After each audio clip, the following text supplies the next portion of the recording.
Okay, Princess. Yes. So this morning we have Emma, Rev Fem, and Erin Carroll speaking today. And they are from the Durham Science Alliance and the BOLD group. And so the Science Alliance is a quarterly meeting that was launched in the fall of 2019. And it was started as an effort, as an opportunity to discuss current trends in science education, the progress and efforts of Durham Public Schools across K through 12 science, in collaboration with partners in the Durham community. And right now, the Science Alliance has a number of community partners who have joined, and each school in Durham Public Schools has been asked to also send a representative to join the Alliance. They will also be representing the Building Outdoor Learning Durham group, also known as BOLD, which is a coalition of DPS teachers, staff, and community members committed to building the outdoor learning community in Durham schools. And they do this through workshops, shared learning, and collaboration. And they strive to be a community of lifelong learners, building lifelong learners in the outdoors. So I will pass the baton to our two speakers. Thank you. I'm going to put the link to our presentation in the chat because we have links therein that you might want to click.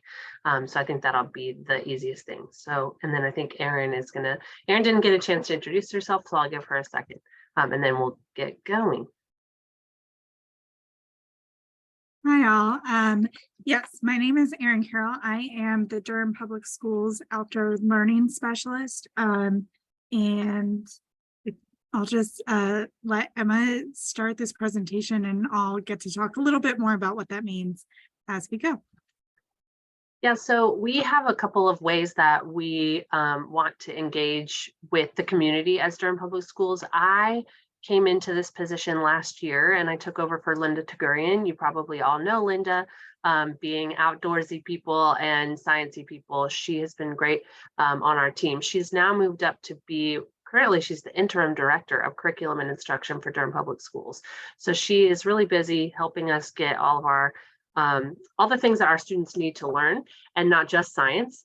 So I have stepped in to her position as the science specialist and taken over the Science Alliance for her. In terms of, I didn't start it in 2019. I was still a graduate student at NC State, but I have started to work with the Science Alliance, and our goal is to just, like this, bring like-minded individuals together, talk about science in Durham. And then likewise, Linda also started building outdoor learning in Durham, BOLD. And so what we're going to start with is Erin's going to talk through our outdoor learning goals for DPS, the DPS Hub Farm, which you might be aware of. And then we're going to I'll talk about the Durham Science Alliance. And then we also want opportunities for you to feel open to partner with DPS. We would love to have any and all of your organizations. We already do have some of you on this call working with our classrooms and our students and outside and at the Hub Farm. So we want to make sure that we give ample opportunity to make those connections. So I will hand it over to Erin.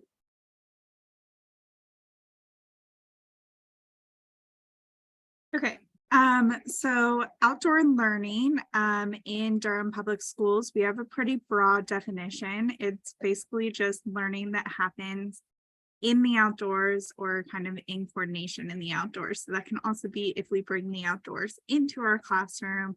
And really my job is getting teachers to understand the curriculum connections with the outdoors and getting them outside or bringing the natural environment into their classrooms.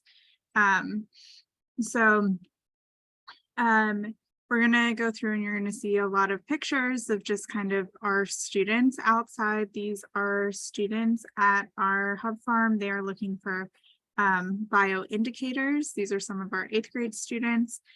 So it's really important to us that they are making real world connections with the content that they're learning in their classrooms. And the way I kind of like to think about it is a lot of times we look at this outdoor learning and teachers were like, that's a lot that you're asking me to do. And I'm like, well, we can do it in stages, right? Like you can start by just taking a lesson that you already have planned, and just physically going outside to a picnic table and doing it, because that already has a lot of restorative benefits that we don't necessarily get in the classroom. And then once we're comfortable doing that, then we can start playing with, like, how do we bring in using the trees or the natural materials that we have around with us. And then when we get comfortable with that, then we can start doing those really long-term kind of like community science projects or research projects. So there's definitely like different stages and comfort levels that we see throughout all of our teachers, and it doesn't matter wherever you are, anyone can do some kind of outdoor learning. You may or may not know this, but all Durham public schools are getting a new outdoor learning classroom. So the district is really supportive of this initiative. This is the one that just went in at Merrick Moore Elementary.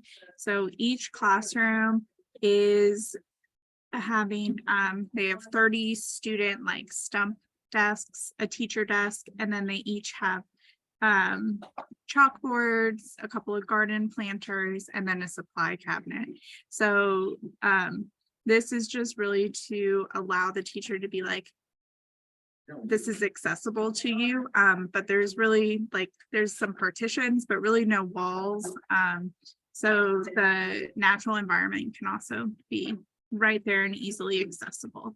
I think maybe 30 or so of the schools, I'm sorry for the noise behind me, 30 of our schools or so already have them, and then the rest of our schools will be getting them hopefully sooner rather than later.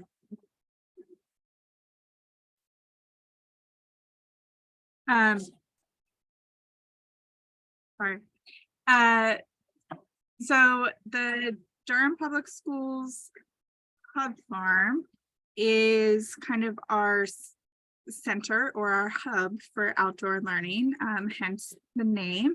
It is located in North Durham, between Eno Valley Elementary, Carrington Middle, and the current Northern High School. And this is Durham Public Schools property, but it is not a school. It's accessible to all our schools.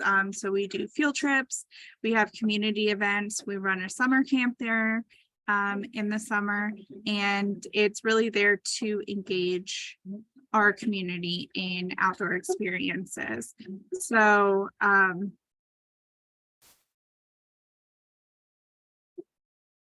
yeah, sorry.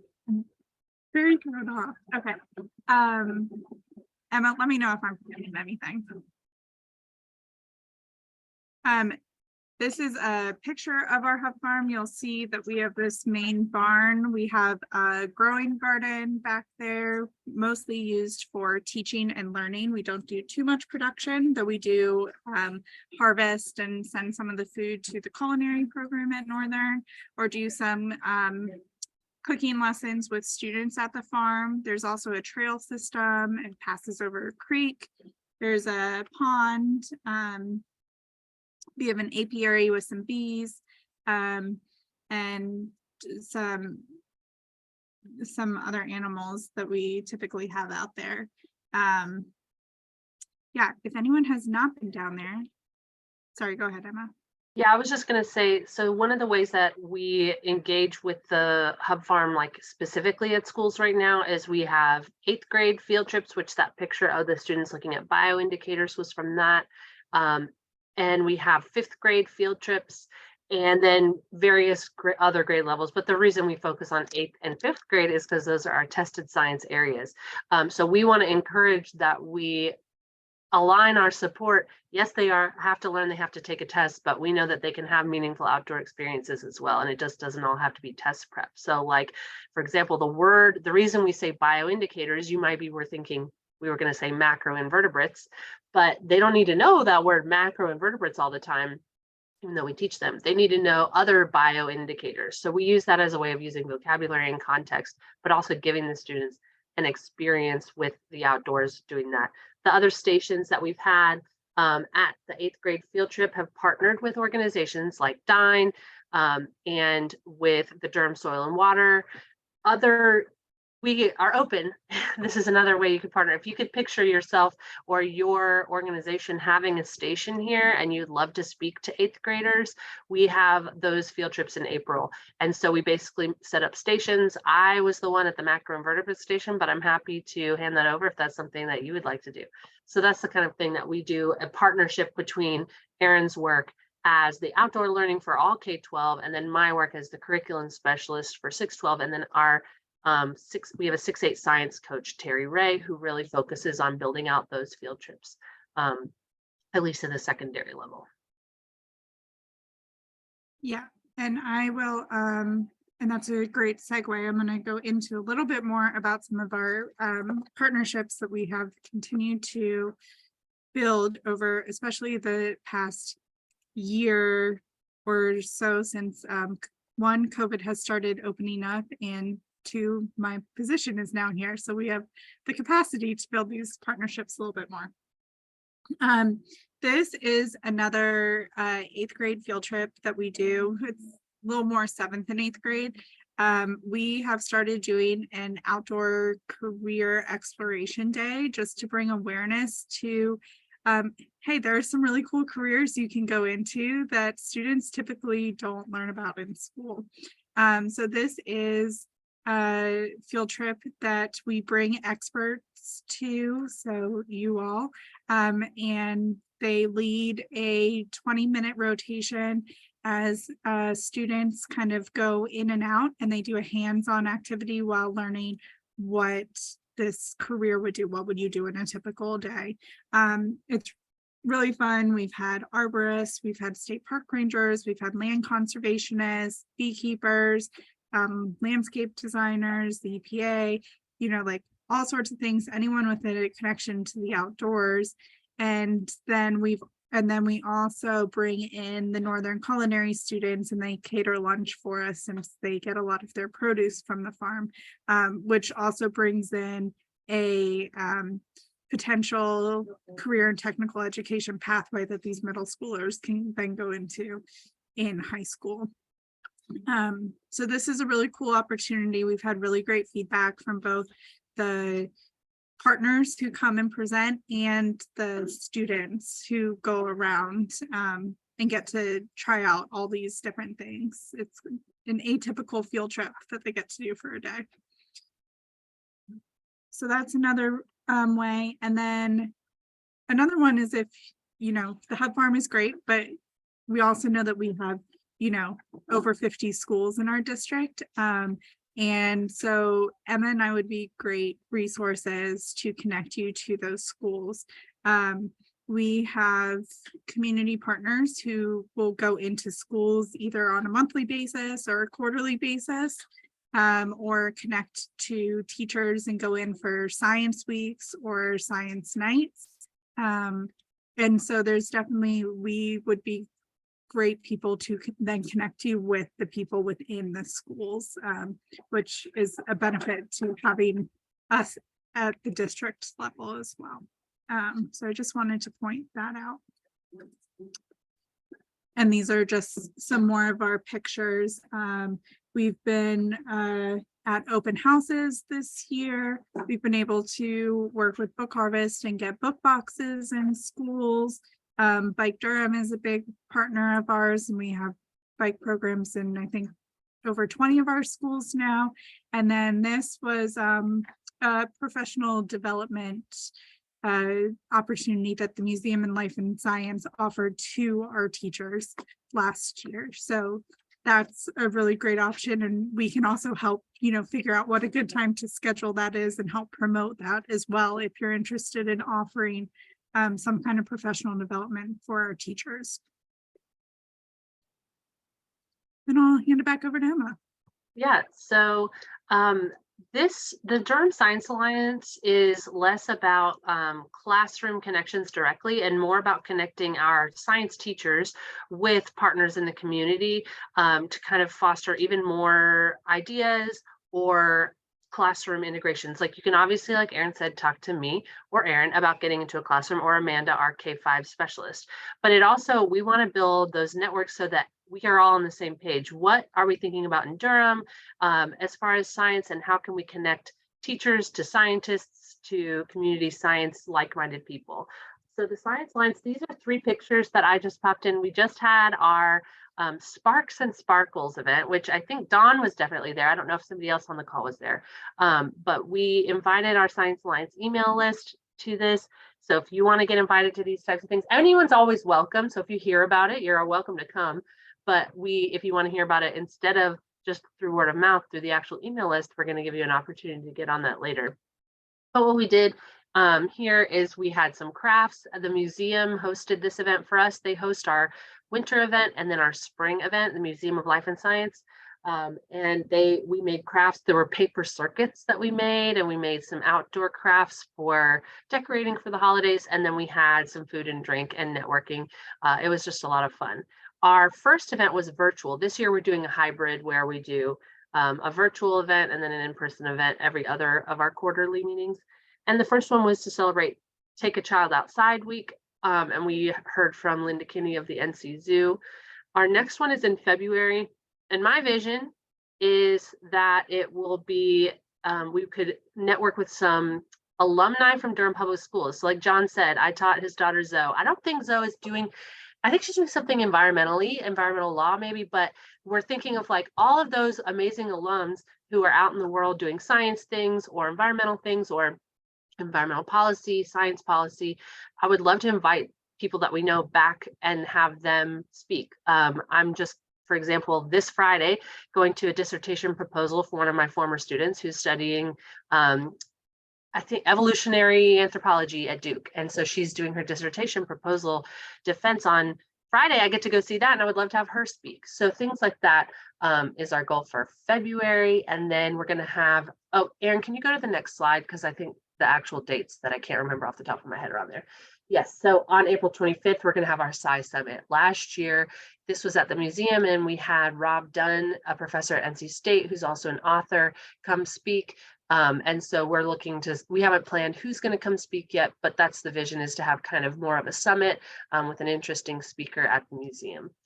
So if you want to get on our mailing list to come meet with the teachers, we spend on our virtual meetings, we spend time hearing from people, but then what we've heard feedback on is that the best part of the Science Alliance is the smaller breakout rooms in which teachers are linked with the community partners, and there's a lot of time discussing the topic of the day. So like when I spoke last year, it was about how can we encourage people to become science educators when they grow up? What are things that we in DPS can do to encourage that? So those are the kinds of things we do. These are the dates for this year, and yeah, you can keep going, Erin, because we have a bunch of links. So we're going to talk about other opportunities that you can engage with us. There are a lot of Google Forms and email addresses and things that you can fill out to connect with us. Like Erin said, we had the Career Exploration Days. You can click that link for the Hub Farm. You can join the Outdoor Learning newsletter. I think is that bold now, Erin, or? Yeah, it's transformed a little bit just with the creation of my position, but the newsletter I do send out once a month. And if you or your organization has something that you want me to send out to teachers and community members, you're free to email me with that and I can put it in. I send it out like the first of each month. So if you could send it to me before then, I would appreciate it.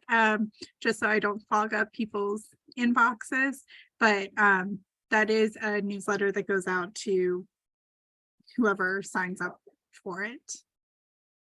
And then my link to join the Durham Science Alliance, all you're joining is an email list, and I'll send you an email quarterly about the events that are coming up, and then there'll be options to RSVP. It's 100% optional. Join if you can. You can save those dates, and we'd love to have you. I also may send out an email. I actually was thinking about it just now. We have the Science Olympiad that we're hosting in February, and I need volunteers. So I'll send that out to my Durham Science Alliance list as well to try to recruit people to help us run our first in-person Science Olympiad for a long time. But other than that, that's all that joining the Science Alliance entails. Yes. I think that's all of that we have. So are there any questions